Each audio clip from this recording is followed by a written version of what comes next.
Welcome to एजियन steno classes. आज की डिक्टेशन जाति प्रथा पर विशेष है। Dictation start.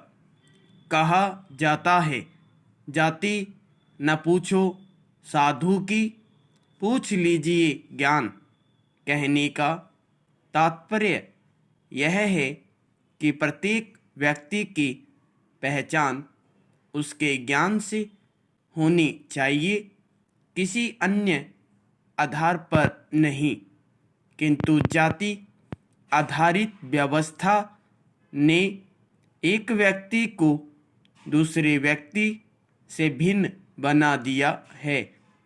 यूँ तो भारत में प्राचीन काल में कर्म आधारित जाति व्यवस्था को अत्यंत उपयोगी सामाजिक व्यवस्था के रूप में देखा गया, लेकिन समय के साथ साथ कर्म आधारित जाति व्यवस्था जन्म आधारित जाति व्यवस्था की संकीर्ण रूढ़ियों से जकड़ गई और फिर धीरे धीरे सामाजिक विखंडन की ऐसी प्रक्रिया आरंभ हुई कि किसी युग में समाज को जोड़कर परस्पर पूरक बनाने तथा राजनीतिक, आर्थिक एवं सामाजिक दृष्टि से सामाजिक एकता को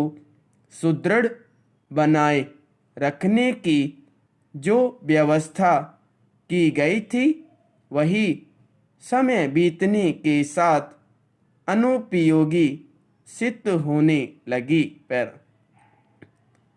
कुछ ऐसी कुरीतियों एवं कुप्रथाओं ने जन्म लिया जो समाज द्वारा खींची गई लक्ष्मण रेखाओं के कारण पनपी और उनके उल्लंघन को समाजों के इन कथा कथित कर्णधारों ने दंडनीय अपराध घोषित कर दिया। सामाजिक बहिष्कार का दंड विधान और समाज से बहिष्कृत होने का भय किसी मुस्लिम को हिंदू से या हिंदू को मुस्लिम से या फिर एक जाति के सदस्य को किसी अन्य जाति के सदस्यों से प्रेम या विवाह करने से रोकता है। एन के दत्त ने अपनी पुस्तक origin and growth of castes of India में जाति को परिभाषित करते हुए लिखा है, जाति जन्मगत आधार पर सामाजिक संरक्षण और खंड विभाजन की एक गतिशील व्यवस्था है जो अपने सदस्यों का खान पान, विवाह, पेशा व सामाजिक सहवासों से संबंध अनेक या कुछ प्रतिबंध लगाती है। Para change. संभवतः मानव समाजों में स्तरीकरण का विकास वंशागत और सामाजिक दोनों कारणों से हुआ है।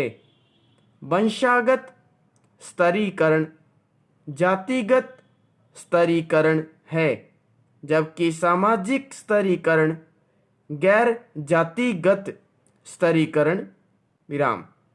वंशागत स्तरीकरण से दो भिन्न समाजों के विलय का बोध हो जाता है। एक जब एक जाति समूह दूसरे जाति समूह या समूहों पर स्थायी रूप से न्यूनाधिक प्रबल हो जाता है, तो वंशागत स्तरीकरण निर्मित हो जाता है। भारत में हिंदू जाति व्यवस्था इसी प्रकार से स्तरीकरण का उदाहरण है। हिंदू समाज भारत के आदिकालीन जातियों और आर्यों जातियों के विलय से बना है। सामाजिक स्तरीकरण में एक समाज के अंतर्गत पद स्तरों की एक व्यवस्था होती है। पैरा धर्मशास्त्र के अनुसार हिंदू समुदाय को गुण एवं कर्म के आधार पर चार वर्णों में विभाजित किया गया था। भारतीय समाज परंपरागत रूप से ब्राह्मण, क्षत्रिय, वैश्य और शूद्र वर्णों में विभक्त माना जाता है। श्रीमद् भागवत गीता में भी संपूर्ण विराम।